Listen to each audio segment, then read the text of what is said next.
you get a lot of different kind of portraits of different types of nihilists in like Dostoevsky, for instance. And I think that now it's like nihilism, and people immediately think, okay, you've got like Dostoevsky, Kierkegaard, Nietzsche, Camus, Sartre, and these kind of like thinkers that we just sort of not nihilists themselves, but sort of nihilist adjacent.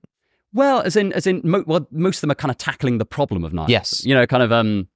Yeah, so like I suppose of interest to nihilist readers. Yes, of interest for people tackling this as an issue. And so in Dostoevsky you have a number of different characterizations of kind of types of nihilists. So you've got the kind of nascent nihilist in Raskolnikov in Crime and Punishment. Spoilers ahead, by the way.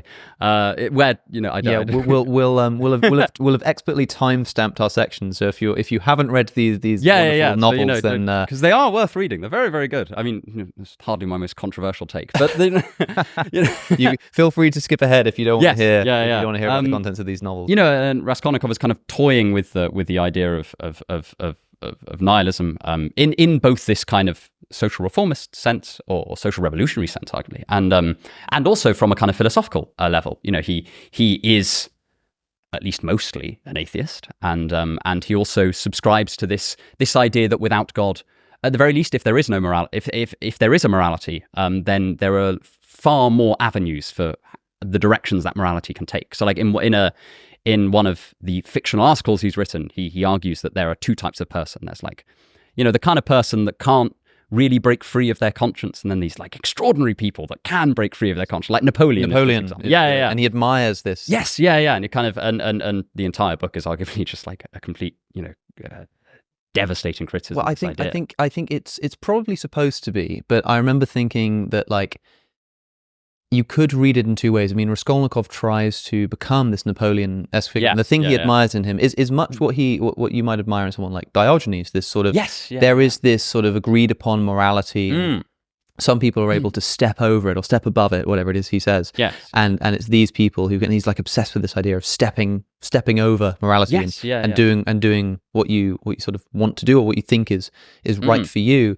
And he admires this in someone like Napoleon. And so he does this in the sort of in the grand act of the novel. Let's be broad. It happens near the beginning, but most people know what we're talking about. And it could as much be a criticism that actually there are no such people, or it could just be an observation that Raskolnikov was not one of them. Well, this is what I mean. That's how Raskolnikov takes it for a while. I mean, you kind of Crime and Punishment ends before he's fully transformed as a person. You kind of get the beginning of this transformation. Then he goes, right, basically, the Crime and Punishment ends with Dostoevsky going, and that's a story for another day, and then develops the same themes further in other novels. So it kind of was a story for another day. But yeah, so that's kind of what Raskolnikov takes from it at the beginning. I think that certainly the message that Dostoevsky doesn't think that there are these kind of great men that can rise above morality, because he's an Orthodox Christian. He sees morality as God given, and but in terms of kind of a characterization of nihilism, the kind of the nascent supramoral urges or the latent extramoral urges in Raskolnikov is one example of that. But you also have the kind of apathetic nihilist character in Kirillov in Demons, who basically just kind of, again, spoilers ahead, although it's not like a massively major plot point, but Kirillov basically sits around for the whole book and says, well, at some point I'm going to kill myself, and then at the end does, and for because he's been requested to. Somebody's kind of said, right, hold off until I need you to kill yourself, and then he does.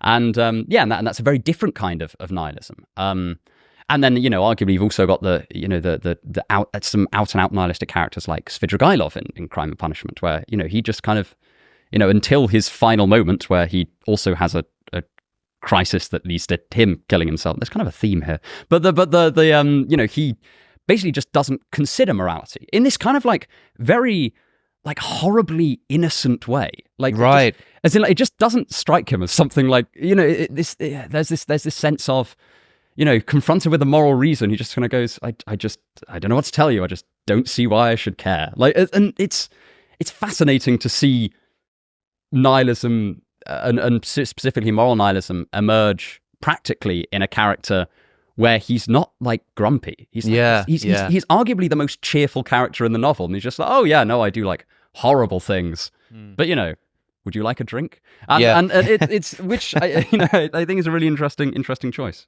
I should say there are some interpretations where Svidrigailov is thought to have been like BSing the whole time, and he just never was a bad person. But I don't know. Right. I think that's kind of a shame. Maybe this is just my favoritism. I prefer the version where he is a bastard. Yeah, but you can already see why this is like of interest to nihilists, even though like Dostoevsky, as you say, is not a nihilist; he's a Christian. Yeah. And yet there's so much sort of nihilism contained within these characters. Yeah. And I think part of the reason why we so often turn to fiction and why why everybody ends up talking about Dostoevsky is because there's only so much nihilism you can do in non-fiction without it just sort of becoming an emotional confession. Very rare. You wouldn't like write a defense of nihilism because that's almost in itself self-defeating. Like to say, I care enough about the truth of nihilism that I'm going to convince you that there is no truth of the universe. It sort of doesn't make sense, and so you have to put it into the words of characters. Yes, yeah, and I think that to a certain extent, there aren't many defenses of total nihilism. I mean, maybe the closest I've read is the myth of Sisyphus. But again, Camus not really saying even then be a nihilist. It's like, well, we're gonna step over nihilism. Try and figure out exactly. Yeah, you can try and figure out how to get. Whereas,